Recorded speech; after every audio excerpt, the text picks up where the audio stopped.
Di solito li mangiamo nei fast food, ma oggi li rifacciamo noi a casa. Sto parlando dei chicken tenders. I chicken tenders non sono altro che dei bastoncini fritti di pollo, la parte più tenera, per questo chiamati tender. Qui abbiamo un petto di pollo che dobbiamo tagliare a metà. Eliminiamo magari anche il grasso. E qui troverete un osso che poi bisogna togliere. In questo caso è già rotto in due.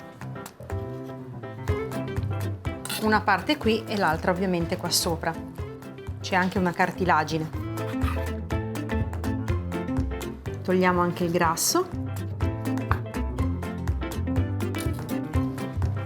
E adesso che abbiamo i nostri petti di pollo puliti, possiamo tagliarli a striscioline di circa 2 cm di spessore.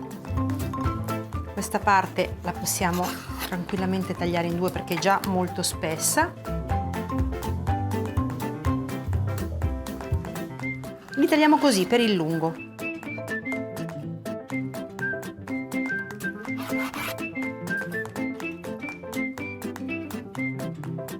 Ed ecco qui, abbiamo ottenuto tutti i nostri pezzetti.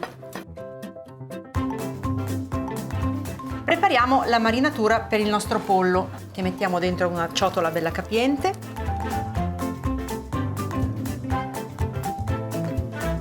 E irroriamo con l'olio extravergine di oliva. Mescoliamo per bene in modo che ogni pezzo di carne sia ricoperto di olio. Ora aggiungiamo paprika, in questo caso è dolce, aglio liofilizzato,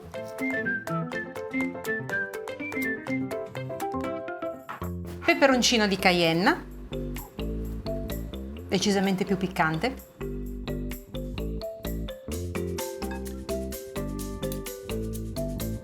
la scorza di un limone grattugiata e sale.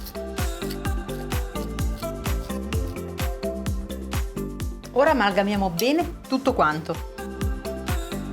Ora la copro con pellicola e poi la porto a marinare in frigorifero. Partiamo da un minimo di un'ora, ma se riuscite potete farlo anche la sera prima. Ho deciso di accompagnare il pollo con una salsa al miele e senape, ma potete naturalmente scegliere altre salse, come ad esempio quelle esotiche all'avocado o al mango, o le classiche maionese e la salsa cocktail. Adesso mischiamo tutti gli ingredienti che ci serviranno per la nostra salsa, che sono maionese, senape delicata,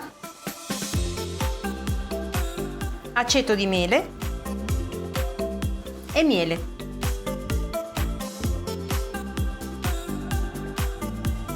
Mischiamo tutto quanto.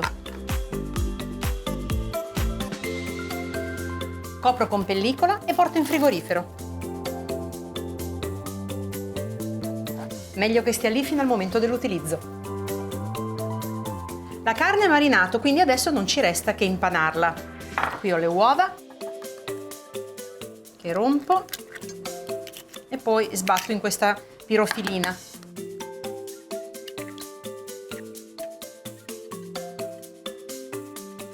Prendiamo un pezzetto di carne e lo passiamo prima nella farina.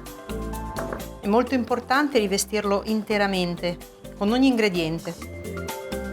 Dopo la farina nell'uovo.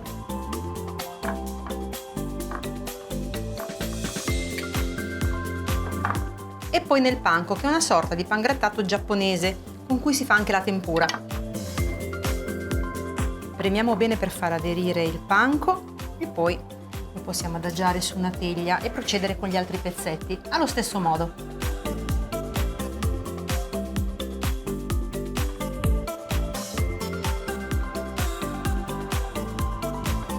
Il panko ha la caratteristica di gonfiarsi in frittura ma di far scivolare via l'olio, quindi assorbe molto meno olio rispetto al nostro pangrattato. Un'altra idea che vi posso dare è quella invece di utilizzare del pangrattato misto a dei fiocchi di mais, non dolci ovviamente, sì quelli per la colazione, che sbriciolerete grossolanamente e daranno un risultato molto croccante una volta fritti.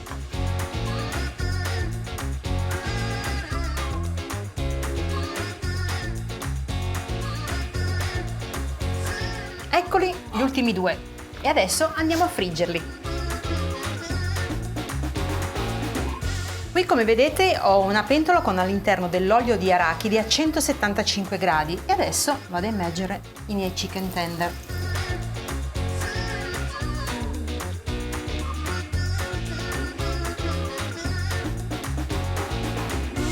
Dovremmo farli diventare dorati. Ora che sono belli dorati li possiamo scolare e li poggiamo su dei fogli di carta assorbente da cucina. E procedo alla frittura di tutti gli altri.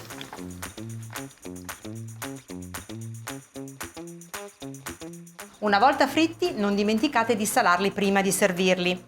Tuffati nella delicata salsa al miele e senape, questi chicken tender sono un richiamo irresistibile. Scusate, ma devo per forza testare la croccantezza della panatura.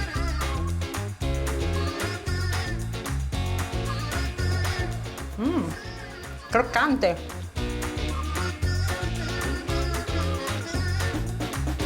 Se vi sono piaciuti i miei chicken tenders, rifateli a casa e fatemi sapere nei commenti.